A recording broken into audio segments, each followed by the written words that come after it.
Right guys, update. As you can see, Sunbeam's back out. Not done much today. You probably come in through the door, you're saying, what's new, Ben, what's new? There's not much new going on. Sunbeam's in. There's another bike over there that I'm going to show you in a minute.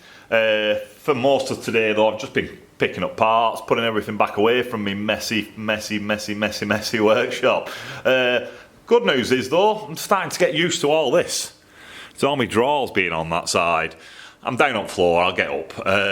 Yeah, it's looking a lot cleaner, and it started to sink in when I first did it. You're just like, oh, everything's all over the show. You don't know where anything is. Welder's in wrong place. Just everything's in wrong place. I'm not right used to it yet, but I'm getting there. I might do a little reel after. You might have seen this before I've actually done it, but I want to do it.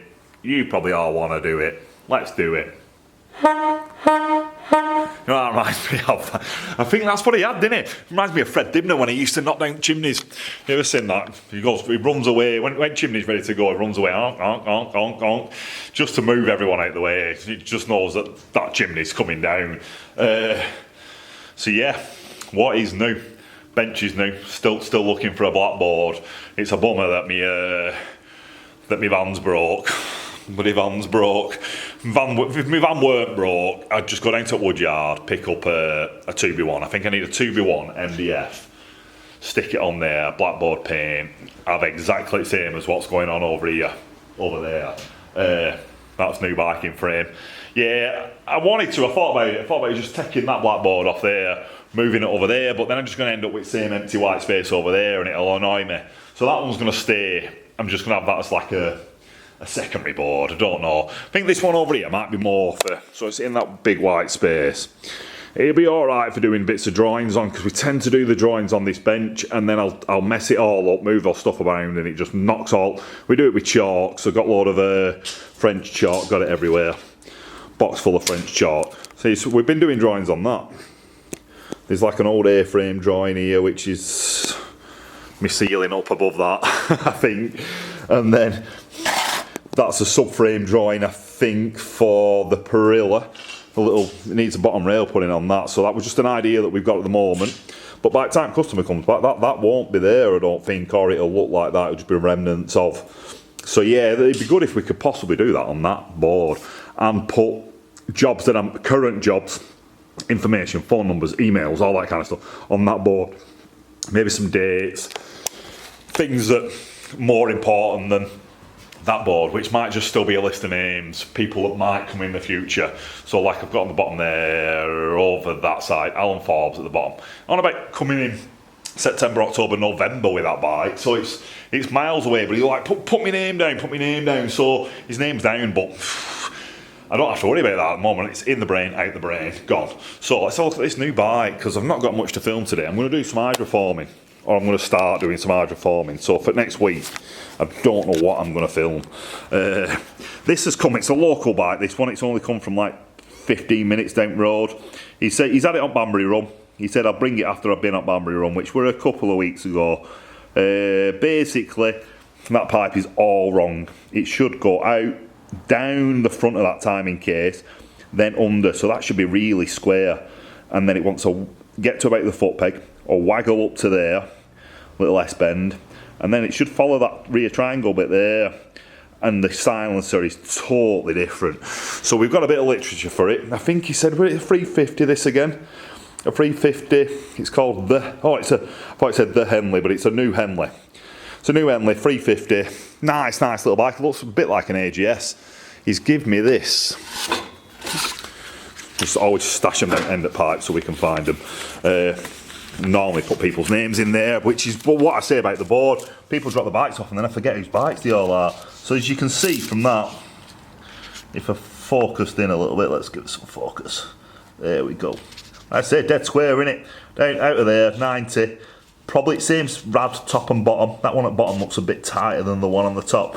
But yeah, square, 90, 90, 90. Little waggle from the foot peg up to the gearbox, and then that silencer. But I've got I've got a silencer up there. It's labelled up as a James, but it looks very similar to an AGS silencer. That looks very similar to an AGS silencer. So we're going to take the dimensions off the one I've got, and then just offer it up to bike, try and get the proportions right. So the one end wants to be there in the middle of the wheel, other end wants to be at that end of the rear triangle. So it's roughly about as long as the rear triangle is. Then we can suss out the proportion of that tailpipe as well. So that's going to be a week or two away yet. I told him 2 weeks it should be ready. So yeah, over here I've got this James silencer. We're going to take the dimensions off that and make a new one for it. The customer brought this one, but this one's got a rounded end on it, really sharp round, and on the drawing on there, I don't know if you'll be able to see it, but yeah, it's got a taper on the end, so that's a cone on the end of there and a cone on the end of there. This one has, that one's got the same. So it's got a cone going in and then a cone coming out, not a rounded one like that. He said use that, and I said, I don't know, it's not right, that one. I think I've got the right one upstairs. Them two are the same diameter, so this one's a lot more like that photograph. Oh, that's sketch. I think it's a photograph. What we're talking there, 1930s. Don't really say what date it is, but yeah, it's a 1930s bike, that. We've got that one to do. This bit here is the literature for the Sunbeam. I could actually do with somewhere of storing the literature, because that's the Perilla. That's my notes for the Perilla. This is my notes for the Sunbeam.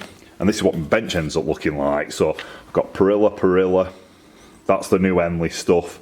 That's a Sunbeam pipe that I need to make for the Sunbeam guy. That's Perilla, Sunbeam, Perilla, I think.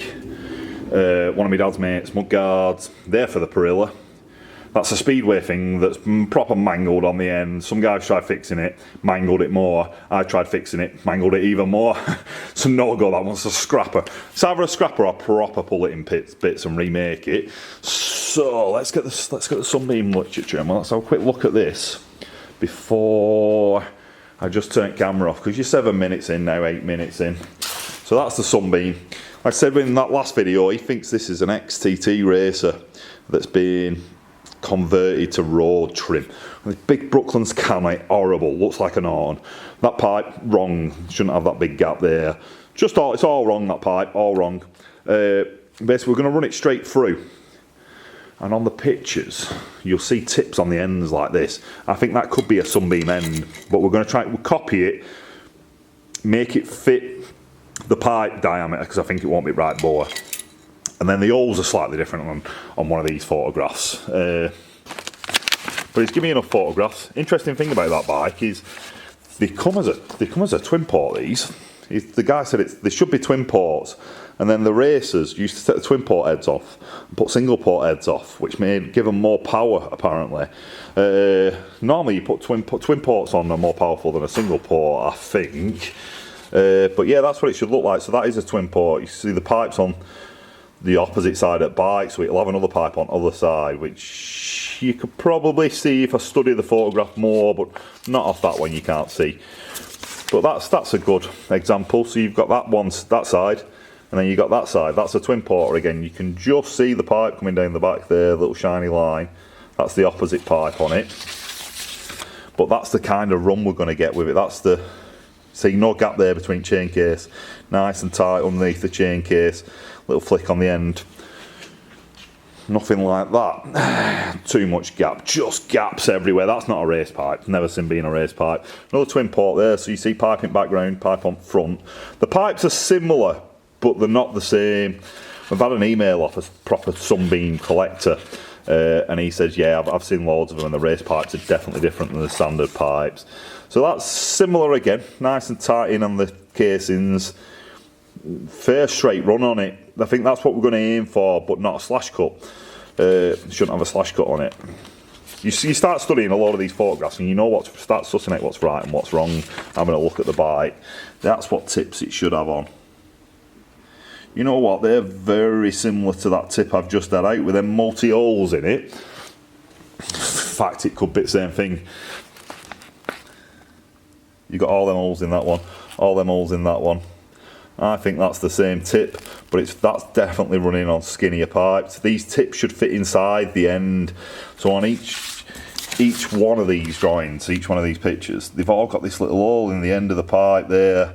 And on the end of my sample that I found upstairs, one of Grandad's, and look, it's got this little dent in it there, so the pipes come into there where there's a rough line on it, and then that's where it's been grub screwed in. Same on this end here, that's got another 2 there where it's been dented up with a grub screw.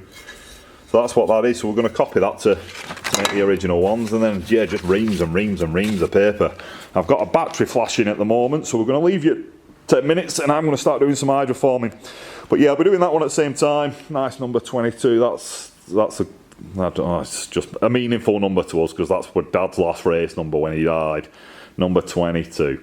Ever see that lovely number? Absolutely lovely number. So yeah, so that's that bike.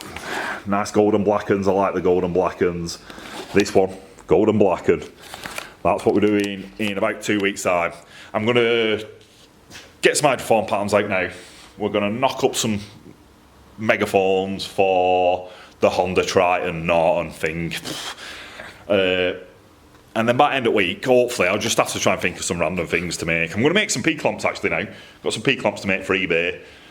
Then we're going to crack on with making some hydroform bits. That'll take me most of the week to do. I've got some other errands to do in car. By end of week, we'll have a look at that. We'll get them fitted on there. But in between, I'll just run you through some bits of bikes. We'll do a little bit. I might show you making these P-clamps. But for now, we'll get that battery on charge. It's another day done. I'll see you all tomorrow. Adios. In a bit.